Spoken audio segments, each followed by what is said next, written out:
Welcome back, everyone. We're talking today with two of the administrators from the Exceptional Bowling League in Augusta. Judith Gilliland and Nancy Nixon are here with me today, and you did just see Nancy in the story that Brandon Dawson did for us.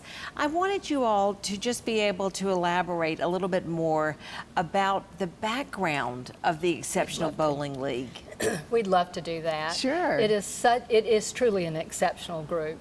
It started out when the Reverend Jerry Taylor, who had to have some brain surgery due to cerebral palsy, was needing some socialization activities, and he realized that there was very little in the area. That was in 1960. So this goes back over 60 years. And he found that working with bowling was a very good outlet for him. So he's the one that first developed a league. And then he was very active in a local civic organization that took over sponsoring the league.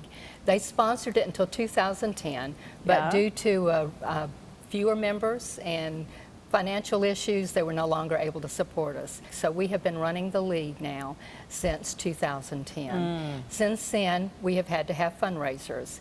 It costs us about $1,000 a month, and we pay roughly half of each bowler's fee each week.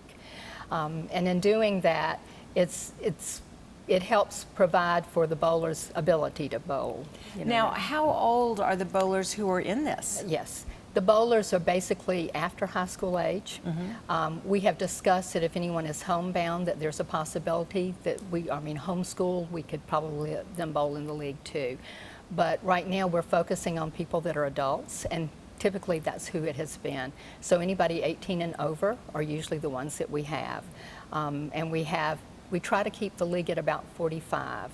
We currently have 47, but we try to keep it at a manageable number. Wow, it sounds like a lot. Wow, yeah. That's a big deal. Nancy, what do you see are the socialization benefits for the people who are involved in this? Well, it's important to them. If you could come and see them, and how they interact with each other, how they support each other and love each other. It's like a big social club and family all together. It is a family. And they, now, we haven't been in it as long, but Heather was a friend of Teresa's before, and it reconnected them, which was wonderful, and reconnected them with some other friends that she hadn't been connected with for a while. And how old is she? She is 42. And this is one of the challenges when you have a special needs adult. Yes. Right. But, you know, when they're coming through school, they have an outlet maybe. Yes. But then once they're not in school anymore, the socialization becomes much more challenging. Yes, it does. It does. So this is very important. Yes. And I mean, they look forward to it. They're off for the summer, of course, but boy, when September comes, they are so happy to be back together with each other. Did you say they do it every week? Yes. We bowl weekly on Thursdays at Bolero from 2 until about 4 or 4:30. Yeah. And it's just a family. There's no other way to describe it. It's just so much love and joy and so much success. And you could see that in the video. Yes. I mean, and how everybody supports each yes, other. They It's do. just so They're each sweet. other's best supporters and best fans. They really are.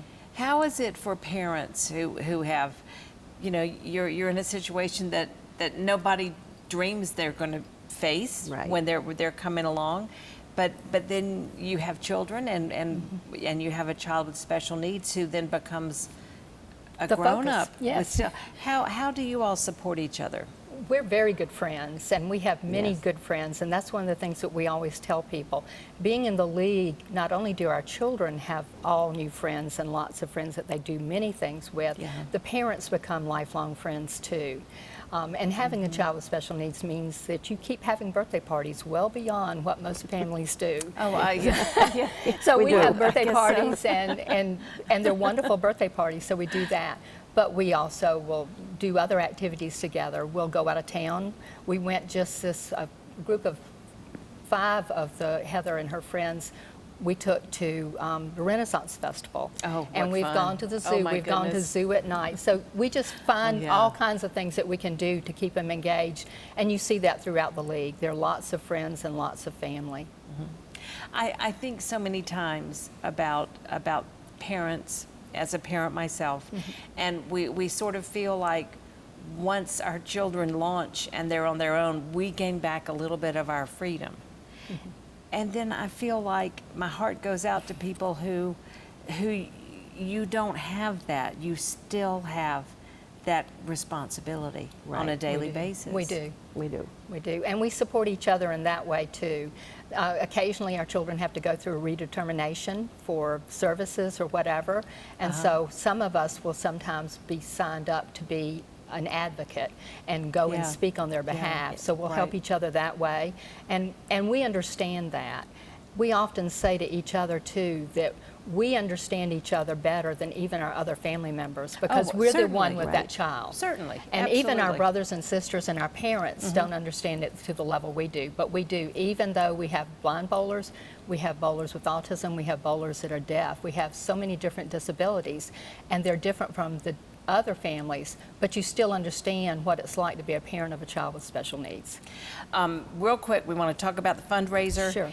It's coming up July 22nd, and you can get teams together, you Yes. can bowl individually, Yes. but why is this is important? Because it is your big fundraiser. It is our big fundraiser. We had a very successful fundraiser raffling off a University of Georgia quilt that one of the mothers made. Yeah.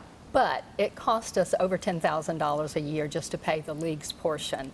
So we didn't raise quite that much. So Yeah. we're looking towards great things here. We are trying to maximize the time that we will have people together. We're having a silent auction of all kinds of things, including some Masters memorabilia, some filled coolers, some woodworking, some arts and crafts, homemade items, just all kinds of things. We're going to have a bake sale and snack sale.